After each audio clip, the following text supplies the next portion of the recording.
Hello বন্ধুরা, আজকে রিব্লগসের একটা নতুন ভিডিও নিয়ে তোমাদের কাছে চলে এলাম।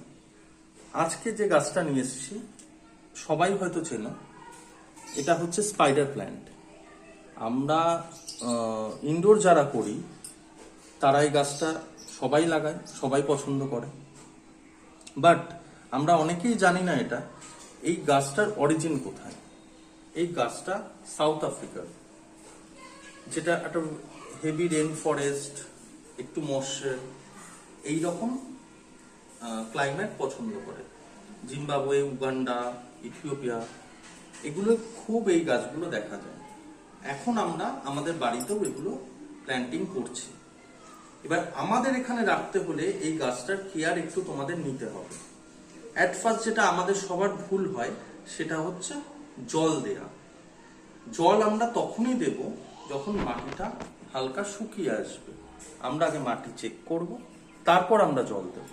প্রথম প্রবলেমটাই হচ্ছে আমাদের জল থেকে আসে।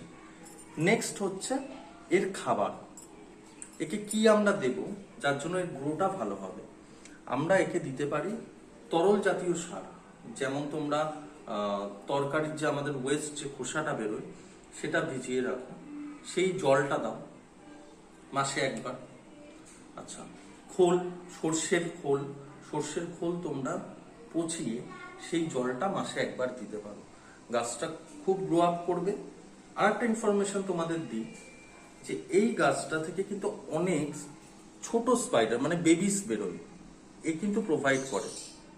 প্রচুর তোমাদের বেরোবে, মাটি থেকে না, ওর বডি থেকে বেবিসগুলো বেরোয়। আর যেটা বলার সেটা হচ্ছে যাদের বাড়িতে পেটস আছে, বাচ্চা আছে, অনেক ইনডোর প্ল্যান্টস হয় টক্সিক, বিষাক্ত, যার পাতা যদি কোনো পেটস খেয়ে নেয় তাদের প্রবলেম ক্রিয়েট হতে পারে। বাট স্পাইডার কিন্তু পেট ফ্রেন্ডলি। আমাদের বাড়িতে বাচ্চা যারা থাকে তারাও যদি ধরে বা ছিঁড়ে ফেলে, মুখে যায়, কোনো প্রবলেম নেই এই গাছটার ক্ষেত্রে। লো মেনটেনেন্স একটা গাছ, তোমরা সবাই লাগাতে পারো গাছটা। ঠিক আছে, চলো সবাই গাছ লাগাও। এই গরমে গাছকে ভালো করে যত্ন নাও, অবশ্যই জলটা মেনটেন করে দেবে। চলো টাটা, দেখা হচ্ছে নেক্সট ভিডিওতে।